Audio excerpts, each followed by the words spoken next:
I've got Legolas hair today. No big deal. Who wore it better? Obviously Orlando Bloom, but whatever. Hey guys, it's Dawn and welcome back to my YouTube channel. So allergy season is upon us.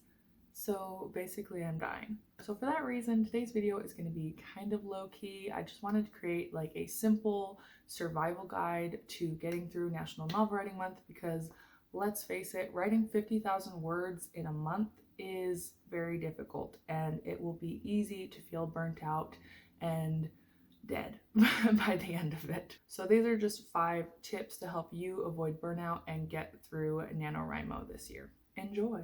My very first tip, and honestly something you should be doing right now during Preptober, is to make yourself a schedule. Now, I don't mean go crazy and like hyper schedule every minute of every day and know exactly what you're going to be doing at all times.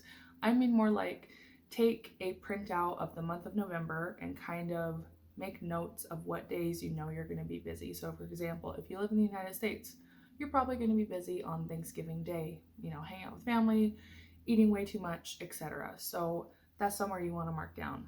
If you're a student, you probably have exams or essays or whatever that you're working on that you'll need to make note of throughout the month. Just anything that you're aware of going into November that are going to be roadblocks for you and that you have to kind of plan for. So using that information, you can kind of look at your calendar and adjust your word count goals for each day, because it's not always reasonable to just expect that you'll be able to get done the 1667 words you need to get done each day. Like Thanksgiving, I know for sure I'm not going to be able to do that. So I need to kind of plan where I need to make up those words, if that makes sense. For those of you that have full-time jobs that are just Monday through Friday, you'll be able to write more during the weekend and you can kind of plan for that. So you can put higher word count goals on the weekends and lower word count goals during the work week. Obviously, you can't plan for everything. Surprises and unexpected events happen in our lives, but this is just to help you mitigate as much of that as possible. Which leads me into tip number 2, which is to know when to take a break or when to increase your word count goal. So let's say you were supposed to write, the normal 1667 words one day and you just feel terrible. You feel unmotivated, you're down, maybe you're sick, whatever. Don't feel like you have to pressure yourself to meet that word count goal if it's just not realistic for you that day. On the other hand, if you're having an amazing day, unexpectedly, you had an exam, but it went really well, so you're feeling motivated. So maybe the 1,000 words you have planned is not enough. So you can bump up your word count goal to kind of meet your energy and your motivation that you have during the day. By being flexible and just letting yourself adjust to life's challenges, life's ups and downs, you'll really be able to, go with the flow and fluctuate as you need to throughout the entire month of November. That way, if you have to write less one day, you're not stressing yourself out because you know you can make it up another day. And also in the worst case scenario where you start falling behind and it's looking more and more likely that you won't finish the full 50,000 words, don't let that just destroy your confidence and happiness as a writer. You can still get a ton done during the month of November without winning NaNoWriMo.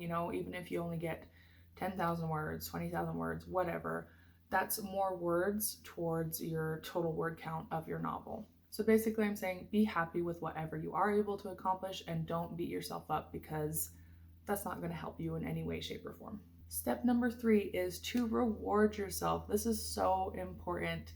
It's hard to stay motivated when you're just pushing yourself every single day and you're not really hitting any milestones until the full 30 days are over. So give yourself some nice little rewards for specific word count milestones like 5,000, 10,000, 15,000, etc. Or you can do larger spaces or smaller spaces between whatever you need to do. So examples of different rewards could be your favorite treat, your favorite Starbucks drink, a new release that you've been wanting to read, just whatever. You can figure out what rewards will motivate you and just place them along the road throughout November so that you keep motivating yourself and rewarding yourself to keep going. For example, when I hit 5,000 words, I'm going to go get my favorite chocolate bar. It's not a huge deal, but it's enough of a reward that I will be looking forward to it in the first few days of NaNoWriMo. Tip number 4 is to manage your social media usage. Now, this is going to look different for everybody, but I feel like it's very important in this day and age where we feel so much pressure as writers to have a social media presence, to promote ourselves, to constantly put out this positive, perfect image of ourselves, that we start to get burnt out by social media. And that can be especially bad during National Novel Writing Month because it's just the most active and visible month for writers on social media. So just to give an example, let's say on Twitter, you're seeing a ton of people posting their word counts, how ahead they are, how great they're doing. And, one person could respond to that in a very positive way and feel more motivated, whereas another person might look at that and feel discouraged and wonder, why am I not doing as well as them? And that could actually start to damage their ability to write and to meet their goals during NaNoWriMo. So you have to kind of examine yourself and know how social media affects you, so that, say, if Twitter affects you in a negative way during National Novel Writing Month, you kind of dial back and cut back your time on Twitter. And that applies to any social media platform. I'm just using Twitter as an example. For those of us who have channels on AuthorTube, I feel like there is an immense amount of pressure to create content throughout the month of November. So some people are trying to vlog every day, they're trying to create motivational content, they're trying to show how their progress is going, and that can be a lot to do if you're already having to work so hard to actually do the writing. So if you're someone on AuthorTube and you're not really sure how much content to create during NaNoWriMo, my personal opinion is that less is more, because at the end of the day, people subscribe to your channel to see your writing journey. So if you're burning yourself out trying to make videos and that's taking away from your time to actually get your writing done and get your book finished so that your subscribers can read it, that's kind of defeating the purpose. So don't get wrapped up in the YouTube world during NaNoWriMo. Create a healthy amount of content that you can handle, but don't feel like you have to post every day, because that's not realistic for everybody. However, if you can do that and you feel like that's super motivational and you love creating videos and maybe you're super good at editing so it doesn't take you very long, go ahead and do that. But just try to do something that's realistic for you, and don't, spread yourself too thin during NaNoWriMo, because you're just already doing so much that you don't want to mess yourself up with other distractions. And that's the same for people on Instagram who feel like they need to post a new picture and quote every day or whatever.